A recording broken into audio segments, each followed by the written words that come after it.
Imagine finally getting the one phone call you've been waiting for. A massive, career-making opportunity drops right into your lap. The instinct for almost all of us is to put our heads down, lock the door, and get to work. For David, a carpenter barely scraping by, that opportunity arrived as a single order for 10 large dining tables. The catch was the timeline. He had exactly 1 month to build them all. Facing this immense pressure, David made a very common calculation. He convinced himself that bringing in outside help would slow him down, or worse, make him look incompetent. He chose to tackle the entire order solo. The physical toll of that decision hit hard and fast. To keep up with the math of the deadline, he worked entirely through the night.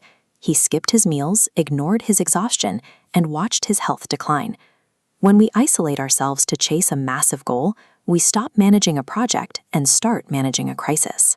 The ambition shrinks from achieving something great to merely surviving the process of doing it. Psychologists have a specific term for this brand of self-sabotage: hyper-independence. It is driven entirely by a deep-seated pride that equates solitary effort with worth.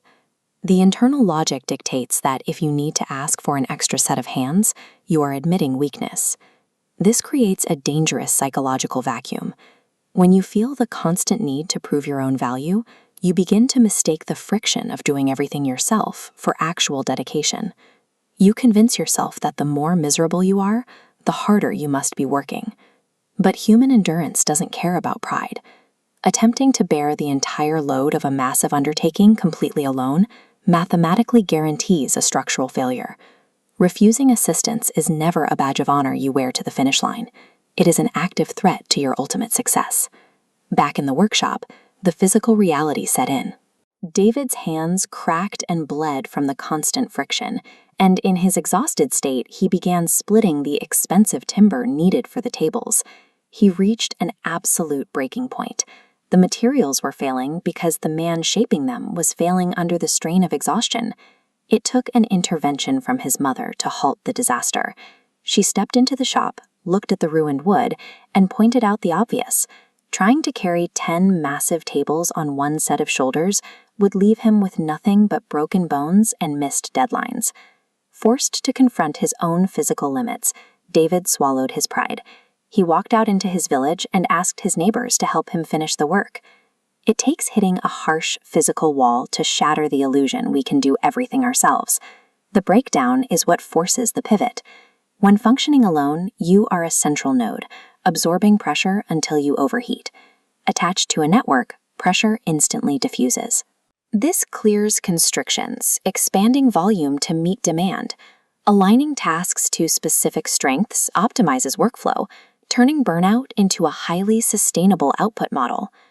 Building a connected village network is the exact mechanism that turns an impossible month-long grind into an achievable, everyday system. By leaning on his neighbors, David easily met his deadline.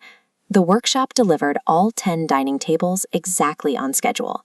He completed the work with his physical and mental health intact, avoiding the total collapse that seemed inevitable during those first isolated weeks.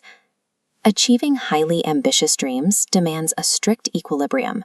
You need intense individual drive, but that drive has to be balanced by a deliberate reliance on external support.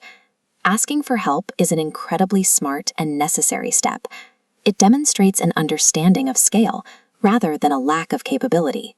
If you want to scale your ambitions over the long term, you have to acknowledge that your willingness to integrate community support is just as crucial as your own raw individual talent.